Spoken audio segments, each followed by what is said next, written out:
Bueno, muy buenas noches a todos. Saludos, buenos días a Moscú. Para mí es un privilegio estar con ustedes.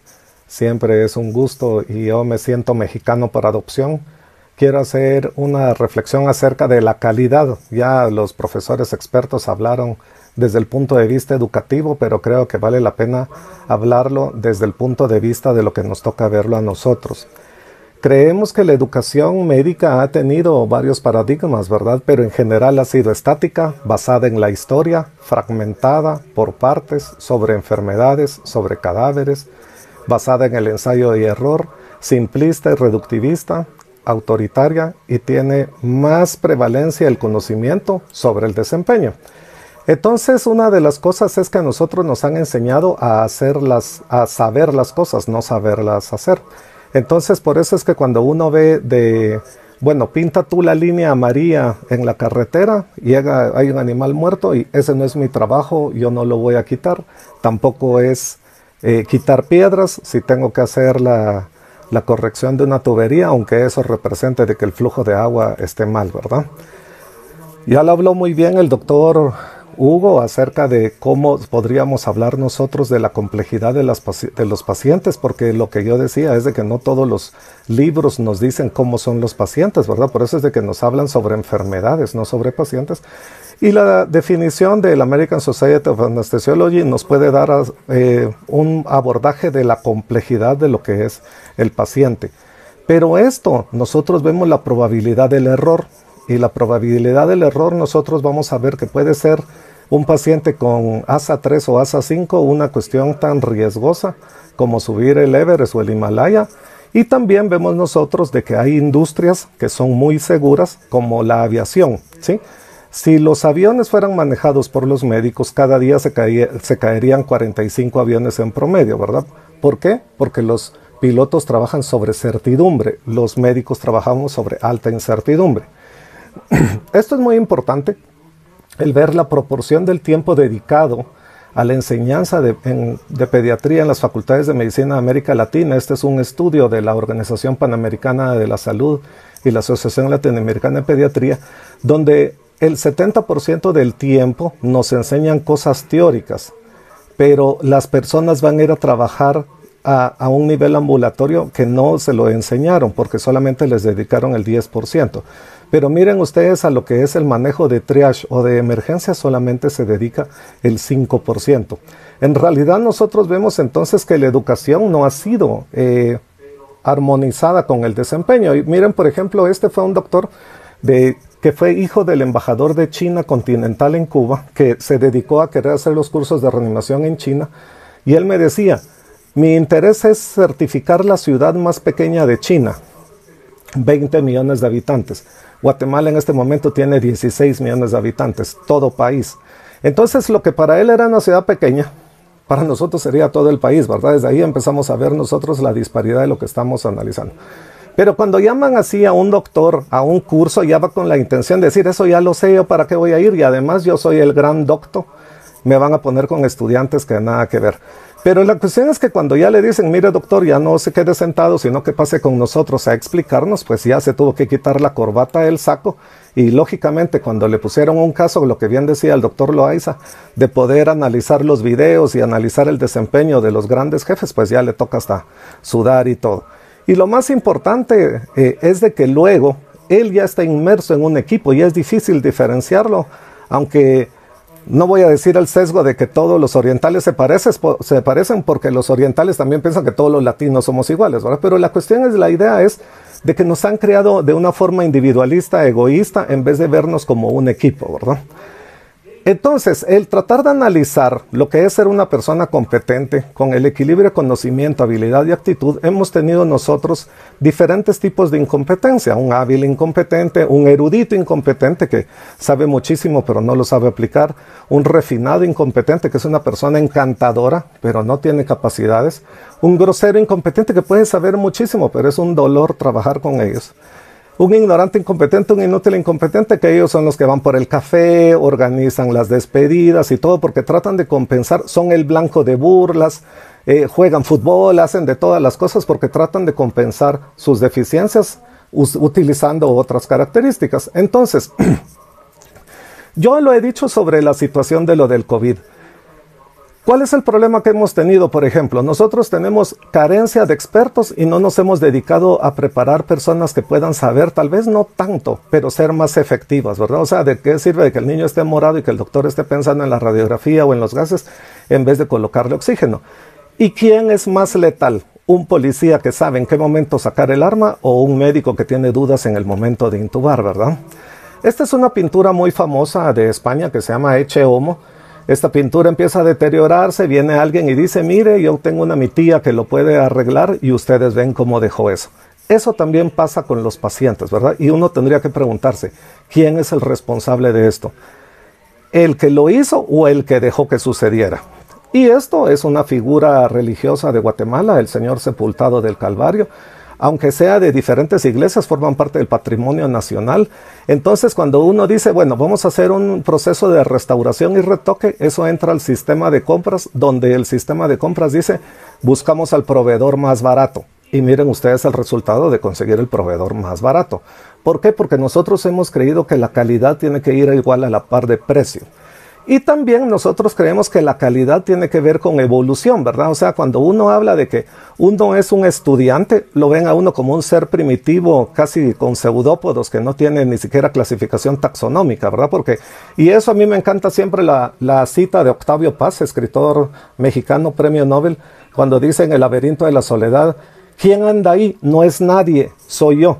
O sea, eso es una de las cosas que es equivocación decir de que voy a estudiar para ser alguien. Tenemos que crear que las personas están estudiando y son valiosas desde siempre en todo proceso. No es de que sean un Homo pithecanthropus externus, ¿verdad? O practis, como dirían en México, ¿verdad? Todo lo que nosotros no hacemos por trabajar en equipo nos va a llevar a más tensión y fatiga cognitiva y fatiga emocional, y definitivamente vamos a tener, como lo ha dicho la NASA, poca tolerancia a la frustración. Entonces hemos visto la supervisión como un detonador de estrés. Creemos de que el que nos estén supervisando es para andarnos apuñalando por la espalda, o de que vamos a estar siempre imperfectos. Pero si ustedes se recuerdan, el origen del Crew Resource Management comienza desde el accidente en el aeropuerto, en un aeropuerto en España, acerca de una falla de comunicación que hace de que los pilotos, los dos asuman que está la pista libre, y los dos chocan, ¿verdad? Vean ustedes, este es periódico de Argentina, precisamente donde es la doctora Adriana, donde describe lo del suicidio de una empresa en Francia, France Telecom. El supervisor les decía, si ustedes no logran una venta hoy, los vamos a despedir, no sirven para nada y sus hijos se van a quedar en la calle. Total, las personas llegaron a preferir suicidarse que ver cómo poder mejorar. Y ustedes saben que también una venta no necesariamente depende del ofertante, sino que también eso es una de las cosas. Cuando uno trabaja sobre escenarios de alta incertidumbre, no nos podemos hacer responsables del resultado, y eso también tiene que hablarlo uno con el médico. Aún haciendo las cosas correctas y haciéndolas bien, el paciente puede fallecer. Miren ustedes, este fue un estudio de la Universidad de Australia, donde ellos hicieron a través de lentes inteligentes este estudio para que la gente aprendiera a saber qué es lo que tiene que ver, ¿sí? Y entonces pusieron un seguidor de pupila para ver cuáles son las cosas en que las personas ven, porque ustedes lo habrán visto cuando uno es estudiante que le dicen, y no te diste cuenta, pero es que ¿por qué no pones atención? ¿Y por qué no viste eso? Sí, para un experto y para una persona con experiencia es muy fácil darse cuenta de las cosas, pero muchas veces a nosotros no nos enseñan a ver. Nos pueden enseñar mucha teoría, pero no nos enseñan a verlo en la realidad, que recuérdense ustedes que la realidad concreta es neutra, uno depende cómo la valora, ¿sí? Entonces, cuando nosotros ya vemos otro proceso, que es un proceso de alta complejidad, lo pueden ver ustedes cuando tenemos, por ejemplo, el Gran Premio de Fórmula 1 de Shanghai. Vean ustedes, son 30 personas que están preparadas para poder hacer una tarea específica de manera simultánea. En el momento en el que entre el vehículo, tiene 8 segundos para que le hagan todas las tareas. Y para esa precisión se necesita el entrenarse. Recuérdense de que esto no se trata solo de complejidad, se trata de precisión. Y esto solo lo podemos lograr a través de la repetición, la repetición, la repetición. Y tenemos que tener personas que estén adiestradas hacia eso. Los dejo con el audio original, es muy rápido este video.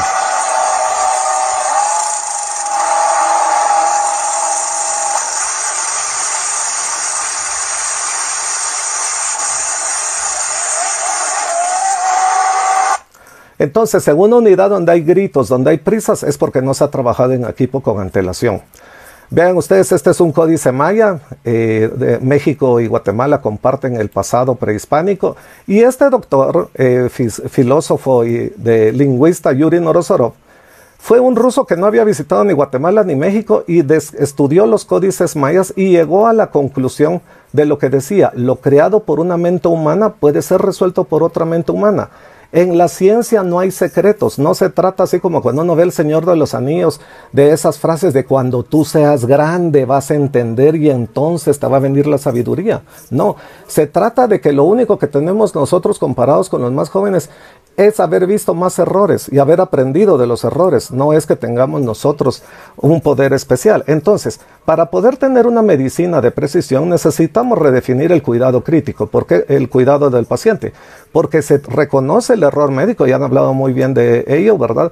Incluso cuando un experto lo hace, cuando dos expertos lo evalúan, hay diferencias también en los pacientes estandarizados, en las segundas vistas, incluso en las autopsias.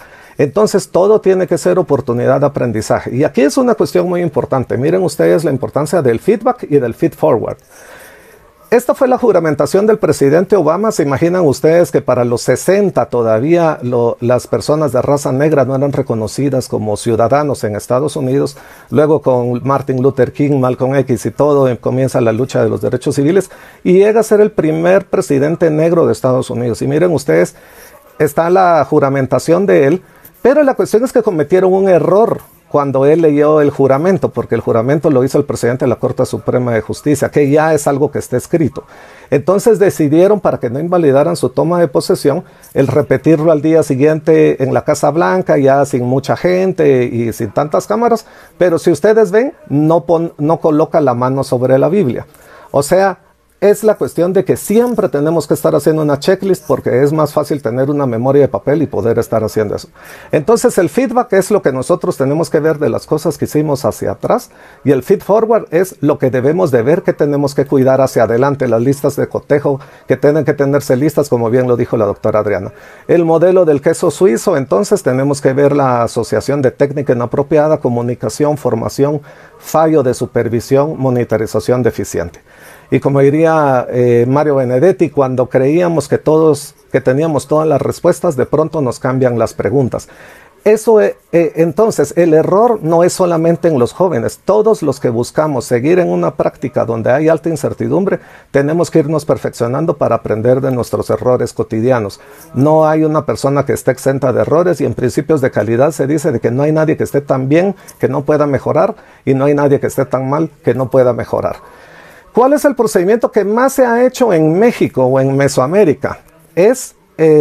Se supone que tiene 9,000 años la domesticación del maíz. O sea, el hacer tortillas es el proceso que más se ha repetido día tras día en todo México a través de la historia. Hablo de toda Mesoamérica o de la América Latina. Pero ¿cómo se hacía? Ahora la persona va al supermercado y compra harina de maíz en polvo. Pero ¿cómo es que se hacía ese proceso milenario que se aprendió de generación en generación, verdad? ¿Qué harina se utilizaba? Bueno, es que pensemos del maíz, sí, pero es que el maíz, hay diferentes tipos del maíz, hasta el tamaño de la tortilla. O sea, ¿de qué tamaño de tortilla quiere? ¿Quiere tortilla taquera, canasta, estándar o de flauta? O sea, nosotros podemos pensar, bueno, usemos maíz, sí, pero hay maíz negro, hay maíz rojo, hay maíz blanco, hay maíz amarillo, o igual el tamaño de la tortilla. Entonces, ¿qué nos dice esto? De que aunque hayan procedimientos que se han repetido muchas veces, tenemos que tener más precisión. Y eso nos lleva, cuando hablamos de incertidumbre y proceso, estamos hablando ya de un juego, y por eso es muy importante la teoría de juegos. Ustedes han visto que desde los egipcios y todas las civilizaciones han tenido juegos, y por eso es de que los equipos ganadores tienen una tablita donde el entrenador tiene la jugada de pizarrón que la puede analizar ahí o que ya tiene para repetición y repetición. Miren ustedes, este es un artículo original de la FIFA. La FIFA solo tiene 17 reglas para el fútbol. Ustedes lo pueden buscar en línea, solo hay 17 reglas, pero tenemos incertidumbre de 90 minutos o puede ser más, porque pueden haber reposiciones y todo, tienen que haber 11 jugadores, uno no sabe cuántos van a terminar. Lo que queremos ver es de que uno necesita reglas para poder tener una certidumbre, pero en la teoría de juegos también juega el otro, no podemos nosotros decir cómo es una cuestión estática. Por eso es de que es importante conocer las reglas del juego, cómo se juega el juego y cómo se gana el juego. Entonces acá es donde viene la matriz educativa para ir entendiendo cómo va siendo la persona desde novato, avanzado, competente hasta experto. Definitivamente todo esto tenemos que ir viendo cuáles son las capacidades de asumir retos y hacer las cosas más complejas. Hipócrates lo decía, de que hay personas que dirigen el tratamiento mejor que otros en enfermedades agudas. Y cuando nosotros analizamos cuál es la precisión que nosotros tenemos que tener, es en tiempo. ¿Por qué? Porque a nosotros no nos llega el paciente en un minuto cero, ¿verdad? Tratamos de ser acotados, pero definitivamente no tenemos, incluso por ejemplo en los eventos de trauma cráneo, de choque séptico, de COVID o de un infarto, depende los tiempos que pueden estar supeditados en grandes ciudades al tráfico, al acceso, a la ambulancia, tantas cosas, en la evolución que puede tener el paciente, aunque nosotros hagamos un proceso repetitivo. Y como diría Aristóteles, lo que hacemos repetidamente es hacia la excelencia, entonces no es un acto, es un hábito. ¿Cuál es el interés de la calidad en salud, verdad? Avedis Donavedian lo comienza desde los 60, ¿verdad? Basándose en todos los principios de la revolución industrial, y nosotros tenemos que tener un proceso objetivo estandarizado si queremos tener seguridad. ¿Qué representa un proceso? Escribir lo que se hace, hacer lo que está escrito, registrar lo que se hizo, verificar, corregir y mejorar. Este es el modelo del procedimiento objetivo estructurado que nosotros tenemos en la unidad de terapia intensiva de mi hospital. Ustedes han visto de que la calidad requiere metrología, requiere que nosotros sepamos qué vamos a medir. Así como hablamos de decir una tortilla de maíz, sí, pero cada uno interpreta una tortilla de maíz de forma diferente, ¿verdad? Es como cuando le dice a alguien, cuando veas un carro rojo con un caballo, eso es un Ferrari. Tenemos que asegurarnos de que todos estemos viendo lo mismo y entendiendo lo mismo. Esto es lo que en Estados Unidos y en educación se ha utilizado, lo que es el blueprint, ¿sí? O sea, es el plano de cianotipia, el plano de la obra. No es el plano en papel calco que va a estar pegado en la oficina del arquitecto, sino que este es el plano que debe de estar aterrizado con el maestro de obra, con el albañil, para que ellos estén verificando las medidas, para que la estén viendo en el plano y estén midiendo de que la pared tiene que medir 2 metros por 2 metros. Y eso es lo que nosotros necesitamos, que las personas tengan esa certidumbre también para saber qué es lo que van a hacer y cómo van a poder actuar. Entonces vuelvo con esto, de que las personas que no logran ser competentes es porque definitivamente tenemos que equilibrar sobre conocimiento, habilidad y aptitud. Y lo que bien decían de lo de las actitudes y de los contratos de ficción y de que es una persona que llega espontáneamente, tenemos que ver de que no solamente es conocimiento, también son emociones y también son actitudes que tienen que tener, ¿verdad? Conocen ustedes bien la fórmula de Utzin de lo que es la ciencia médica, la eficiencia educativa y la implementación local puede dar una probabilidad del 1, ¿verdad? O sea, del 100%, probabilidad de supervivencia. Eso no dice de que vaya a sobrevivir al paciente. Pero si nosotros nos conformáramos con el 80%, o sea, 0.8 por 0.8 es 0.64. Por 0.8 es 0.51 de probabilidad de supervivencia, o sea, eso sería cercano al azar. Doctor Moya, pero usted no es perfecto, comete errores, sí, pero procuremos hacer las cosas lo más cercano al 1. Miren ustedes este estudio de implementación que se hizo en Uganda, donde los residentes de tercer y cuarto año le enseñaron a estudiantes de medicina para repetir. No solamente era de aprender, sino que, bueno, ahora queremos que tú entrenes a tus compañeros, porque de esa forma también se les van a quedar. Miren ustedes esto, el porcentaje de los participantes que completaban las actividades, ¿verdad? Evaluar estado de conciencia, 47%. Después, en la evaluación posterior, ya lo hacía el 100%. Aplicar oxígeno, lo hacía el 27%. Después ya lo hacía el 100%, ¿sí? Administrar líquidos, el 47%. Después ya lo hacía el 93%, muy en la línea de los escenarios que presentaba la doctora Adriana. Entonces esta es una foto, miren ustedes cómo era un paciente atendido en los 90s o en los 80s, ¿verdad? De que bueno, una venodisección, llamemos al cirujano, esperemos que le haga la venodisección, a lo que es ahora las tareas con flentes y el trabajo en equipo y la toma de decisiones, y si en 60 segundos no tiene una vía, colocarle el intraóseo, que eso va a tener un desempeño más rápido que hacerle una venodisección. Pero miren ustedes esto, cuando vemos los segundos en el que se cambiaron estas decisiones, antes evaluaban el estado de conciencia en 340 segundos, ahora lo hacen en 9. Aplicaban oxígeno en 512 segundos, ahora lo hacen en 110. Miren ustedes, en el previo entrenamiento se tardaron 1658 segundos, que en total dan 27 minutos. Posterior en el entrenamiento, ¿sí?, se tardaron 450 segundos, que son 7.5 segundos. La pregunta es, ¿tendrá impacto en la sobrevida de los pacientes el que se tomen más las decisiones y más rápido las decisiones en 20 minutos de diferencia? Por supuesto que sí, y ese es el grave problema que yo lo he criticado en tantos lugares, que la gente cree que el entrenamiento tiene que ser de tecnología o de expertos. Yo lo que necesito en la realidad latinoamericana es que la gente pueda avalar el estado de conciencia, la respiración, el pulso, administrar oxígeno, colocar un intraóseo, iniciar la ventilación o iniciar la RCP de ser necesario. Nosotros tenemos que basarnos en el entrenamiento como los francotiradores. He tenido la suerte de dar cursos a las Fuerzas Armadas de Guatemala de lo que se llama HALO, High Accuracy, Low Opportunity. Es como entrenar un francotirador, también he aprendido mucho de ellos. Ellos tienen que entrenar y entrenar y entrenar y entrenar y entrenar hasta que logran tener ellos la precisión. Lo vuelvo a insistir, esto no se trata de complejidad, se trata de precisión. Se trata de poder asumir retos y cada vez hacer las cosas con mayor evolución. Definitivamente cuando nosotros presionamos a un muchacho, lo vamos a hacer que él se preocupe tanto en poner atención que en realidad no logre aprender. Porque si las personas, y eso es una de las cosas que yo les puedo decir, a los médicos no les falta conocimiento. Ese no es problema con los médicos. Lo que pasa es que no hemos logrado llegar al ser humano y creemos de que el estudiante o el médico tiene que ser así un Superman, un superpapacito, ¿verdad? Que sea el líder de todo, ¿verdad? Pero sabemos nosotros el resultado de esta carrera. No se trata, como diría el filósofo mexicano José Alfredo Jiménez, no hay que llegar primero, hay que saber llegar. Entonces miren ustedes, este señor iba en su vuelo, se quedó ciego porque le dio un accidente cerebrovascular, iba volando sobre Londres y entonces le dijeron, tranquilo, le vamos a poner una persona que lo ayude a aterrizar. Y esta persona agarró el manual y le dijo, bueno, lo voy a ir siguiendo con el radar. Ahora suba, baje, va muy rápido, y lo logró hacer aterrizar. ¿Y qué fue lo que dijo él? Un piloto muy experimentado, pero tuvo una alteración de la visión. Lo que a mí más me ayudó es que hubo una persona con una voz calmada que me ayudó a saber qué tenía que hacer.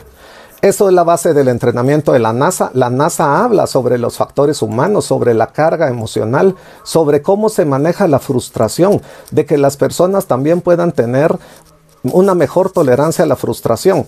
Y entonces eso también tiene que ver con la calificación. Miren cuál es el problema cuando nosotros definimos un punteo para que las personas pasen. Un 60%, una nota de 60% de aprobación representa que solo el 40% gana. O sea, el 60% va a fracasar. Entonces, ¿qué es lo que nosotros tenemos que buscar? Y miren ustedes, cuando yo vi este rebaño, venía del occidente de Guatemala, los departamentos cercanos a México. Yo me bajé y pedí tomar una foto porque mi mamá siempre me decía que yo era la oveja negra, porque era el que tenía bajas notas. Y yo dije, pero tal vez yo he estado en el rebaño equivocado, y aquí en esta foto la oveja blanca es la normal, ¿no? Y entonces dije, probablemente yo he estado en el rebaño equivocado, tal vez me he comparado con personas muy capaces, y eso me ha sentido a mí sentirme fallar. Pero la cuestión es de que sigo prefiriendo ser una oveja negra. Lo que pasa es que tengo que buscar rebaños de ovejas negras. Los objetivos tienen que ser smart, en inglés diríamos inteligentes, ¿verdad? Específicos, medibles, alcanzables, relevantes y precisos en tiempo.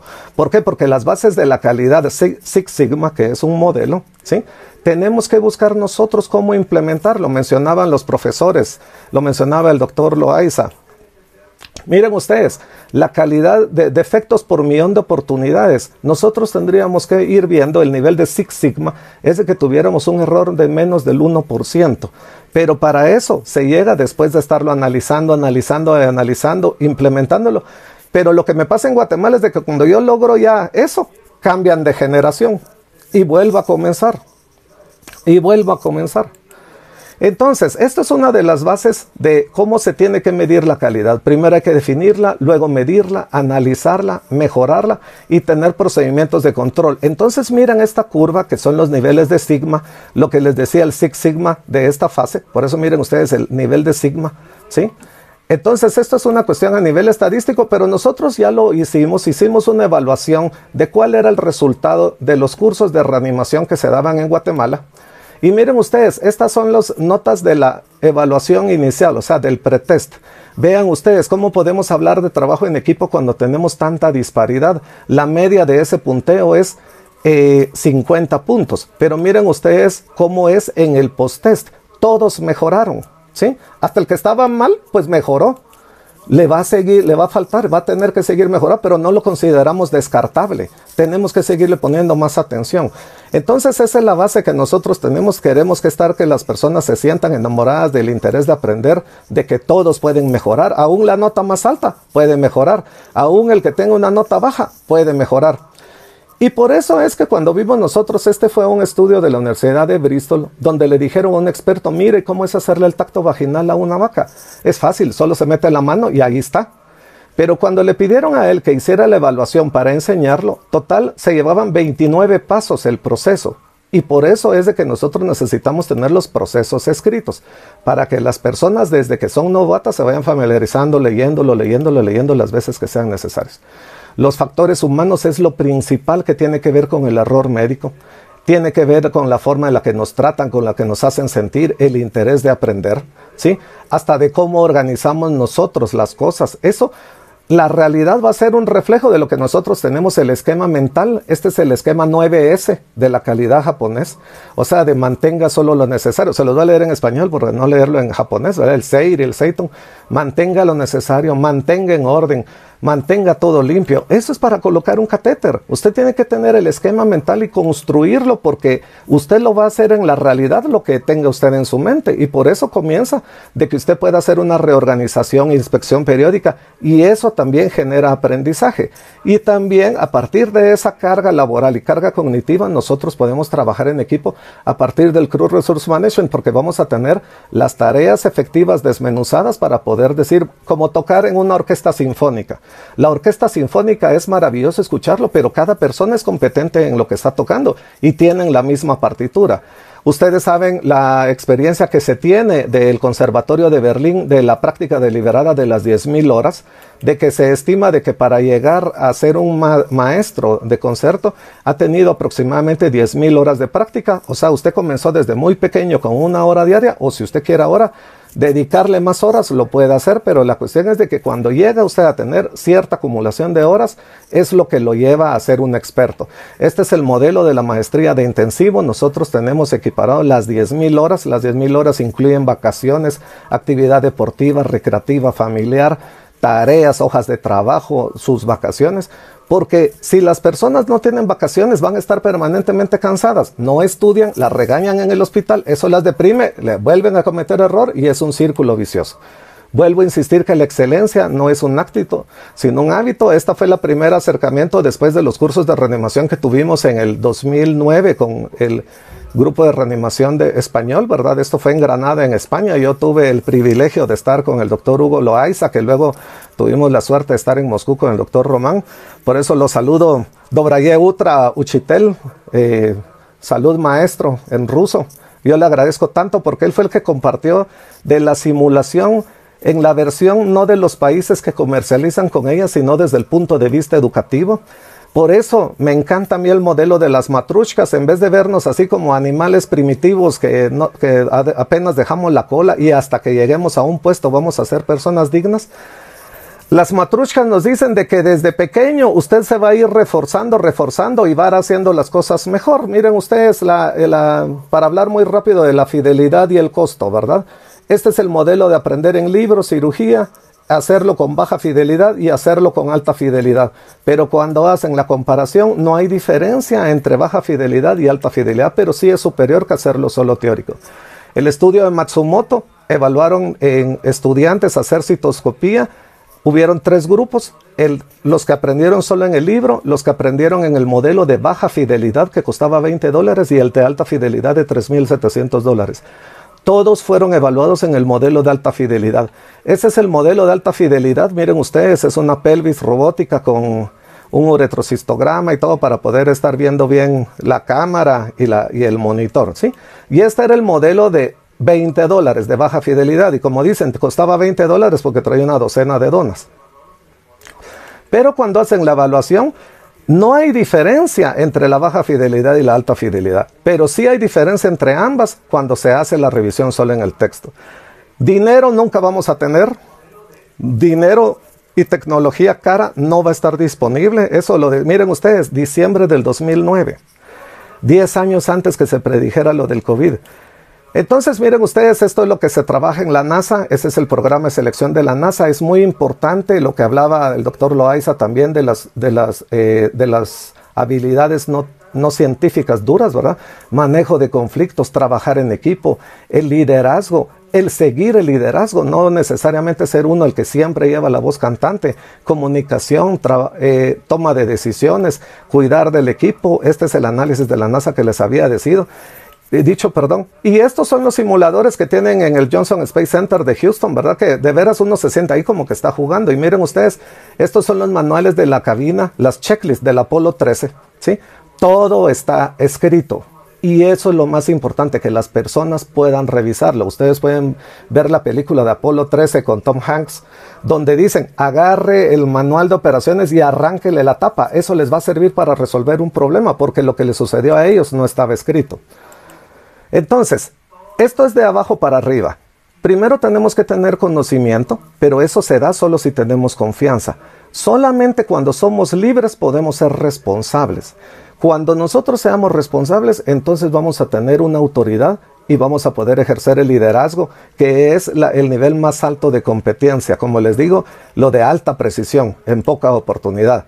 Entonces, si nosotros no tenemos visión, genera confusión. Si no tenemos habilidades, genera ansiedad. Si no creemos en nosotros mismos, los cambios siempre van a ser graduales. Si no tenemos recursos, se genera frustración. Y si no tenemos un plan, hay un arranque en falso. Esta es la estela 31 de Tikal, donde se registra en una estela. Porque la gente dice, ay, ni que estuviera escrito en piedra. Pues sí, los mayas escribían en piedra y lograron definir en esto, que es en esta fecha aproximada, en el 31 de agosto del 317 después de Cristo. Este glifo maya de Ish-Udem-Balam es el hijo de la señora Jaguar, ¿sí? Se supone que esto está dedicado a Siyaj Chankawil. Ella era la señora jaguar, la que va a tener un jaguar. Así se llama nuestra política de calidad en el hospital, el bebé jaguar, porque nosotros tenemos que tener la visión del gran jaguar. Ese es el monumento más importante del Parque Nacional Tikal, y tenemos que crear líderes, tenemos que hacer que las personas crean de que es posible el que ellos sean unas personas exitosas, que son personas que tenemos que enamorarlas del futuro posible. Tenemos que hacer lo que se llama la prealimentación, el feed forward. Los tenemos que enamorar de lo posible, no de lo imposible, y desanimarlos. Por eso son cursos de reanimación con albañiles. Hemos tenido colegas de América Latina con nosotros. Hemos trabajado con todos los equipos posibles para poderlo hacer, de que la gente aprenda a trabajar en equipo, porque lamentablemente no nos lo enseñan. No nos enseñan a trabajar en equipo. La pregunta es, ¿será que un payaso no puede desobstruir la vía aérea en una piñata? ¿Quién es más factible que tenga éxito? ¿Un payaso que tiene a un niño que se obstruye la vía aérea con un caramelo en una piñata, o que me lo lleven a mí al intensivo 20 minutos después de parada cardíaca? Entonces, este es nuestro centro de simulación. Ellos son residentes de anestesia, tenemos escenarios en conjunto con ellos. Hemos hecho videos, porque miren, los videos son una herramienta.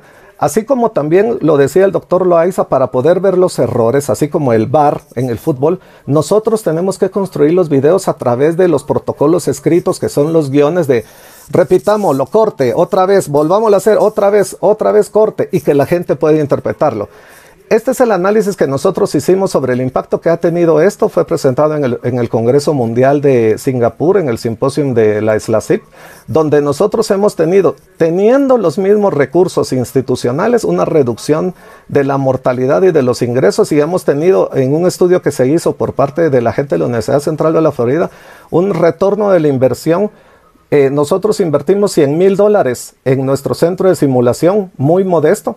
Y el rendimiento que ha tenido en reducción de la mortalidad se estima, aún con la depreciación, en $11 millones. Entonces, nosotros ya fuimos el Rayo McQueen. Nosotros ya fuimos buenos. Nosotros ya hemos ganado las carreras. Tuvimos mentores como Doc Hudson. Ahora se trata de que nosotros seamos los fabulosos Rayos McQueen de entrenar a las nuevas generaciones. Este es el nuevo equipo de entrenadores. Ellos todos son cirujanos que se están aprendiendo a manejar lo del videolaringoscopio, ¿verdad? Que ustedes saben que es de High Accuracy y Low Opportunity. Entonces, al final, me despido siempre con esta vasija maya del año 700 después de Cristo, donde ustedes pueden ver a un profesor enseñándole a estos alumnos nobles mayas de que ellos decidan en cuál secuencia de los números se debe colocar esto. Entonces, al final, yo quiero agradecerle siempre, primero a los profesores de la AMTIP, desde su mesa directiva con el doctor Tito Reséndez, a Carlos, y yo tengo en mi corazón, como diría Cardosa y Aragón, un escritor guatemalteco, yo soy guatemalteco sin el Suchate y el Usumacinta, tengo a México en mi corazón. Muchas gracias.